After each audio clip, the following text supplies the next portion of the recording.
Thomas Edison एक बहुत ही curious लड़का था। ह्यूज हर चीज के बारे में सवाल पूछना बहुत पसंद था।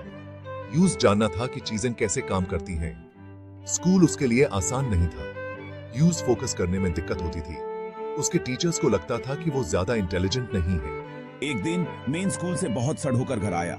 उसने अपनी माँ को एक लेटर दिया। वो लेटर उसके टीचर ने भेजा था। थॉमस, ये क्या है? थॉमस की माँ ने लेटर जोर से पढ़ा। इस लेटर में लिखा है कि थॉमस स्कूल के लिए फिट नहीं है। वो बहुत ज्यादा डिस्ट्रैक्टेड रहता है, बहुत क्यूरियस है। वो क्लास को डिस्टर्ब करता है। थॉमस की माँ उसकी आंखों में उदासी देख सकती थी। उसने उसे कस के गले लगाया। चिंता मत करो थॉमस, मुझे तुम पर विश्वास है।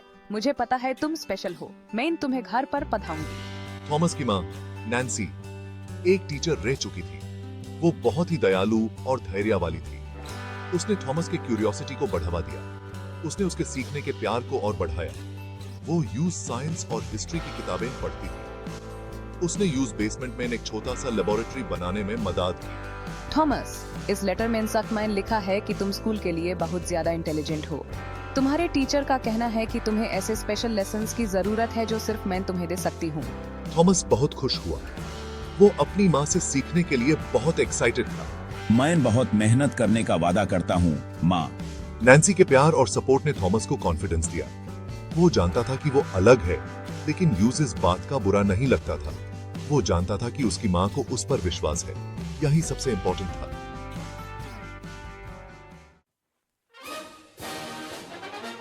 अपनी माँ के गाइडेंस में थॉमस ने बहुत प्रोग्रेस की। वो एक स्पंज की तरह नॉलेज अब्सॉर्ब करता था। वो अपने बेसमेंट लेबोरेटरी में घंटों एक्सपेरिमेंट करता रहता था। जब वो सिर्फ 12 साल का था, तब उसने अपनी पहली टेलीग्राफ मशीन बनाई थी। जैसे जैसे थॉमस बड़ा होता गया, उसके इन्वेंशंस और भी इंप्रेसिव होते गए। उसने फोनोग्राफ का इन्वेंशन किया, जिससे साउंड रिकॉर्ड और प्ले किया जा सकता है। उसने इलेक्ट्रिक लाइट बल्ब को परफेक्ट बनाया, जिसने पूरी दुनिया को रोशन कर दिया। उसने मोशन पिक्चर कैमरा डेवलप किया, जिसने कहानियों को जीवंत कर दिया। हर सफलता के साथ थॉमस एडिसन का नाम इनोवेशन का पर्याय बन गया। उन्हें विजर्ड ऑफ मेनलो पार्क के नाम से जाना जाने लगा। यह उपाधि उन्होंने कड़ी मेहनत, दृढ़ता और अपनी मां के अटूट समर्थन से अर्जित की। बहुत साल बाद जब थॉमस एडिसन एक फेमस इन्वेंटर बन गए, तो उन्हें अपनी मां के सामन में अपने स्कूल टीचर का वो ओरिजिनल लेटर मिला। मुझे उस फिर से पढ़ने की क्यूरियोसिटी हुई। मैंने उन वर्ड्स को याद करना चाहता था जिन्होंने मेरी लाइफ को शेप दिया था। जैसे ही उन्होंने लेटर पढ़ा, उनके ऊपर हैरानी और इमोशनल होने का एक भाव छा गया। वो वर्ड्स वो नहीं थे जो उन्हें याद थे। लेटर में उनकी तारीफ नहीं की गई थी, उनकी आलोचना की गई थी। उसमें लिखा था कि वो कंफ्यूज रहते हैं और स्कूल पर बोझ हैं। वो स्कूल के लिए ज्यादा इंटेलिजेंट नहीं थे। उन्हें स्कूल छोड़ने के लिए कहा गया था। मेरी आंखों में आंसू आ गए जब मुझे सच का पता चला। मेरी माँ ने मुझे उन हार्श वर्ड्स से बचाया था। उन्होंने उन वर्ड्स की जगह इंकरेजमेंट और प्यार दिया था। उन्होंने मुझे वो सेल्फ बिलीफ दिया था जो मुझे सक्सेसफुल होने के लिए चाहिए था। थॉमस एडिसन की कहानी एक माँ के प्यार की ताकत का प्रमाण है।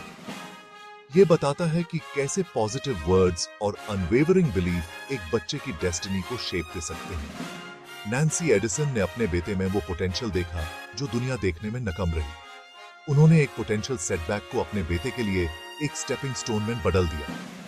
उनका उन पर विश्वास ने जीनियस की एक ऐसी स्पार्क इग्नाइट की जिसने पूरी दुनिया को रोशन कर दिया। आइए हम थॉमस एडिसन और उनकी मां के लेसन को याद रखें। आइए हम अपनी लाइफ में बच्चों के लिए एनकरेजमेंट और सपोर्ट का सोर्स बनने की कोशिश करें। आइए हम उनके पोटेंशियल पर विश्वास करें, चाहे वो खुद पर डाउट क्यों न करें, क्योंकि बिलीफ की फर्टाइल ग्राउंड में ही ग्रेटनेस के सीड्स बोए जाते हैं।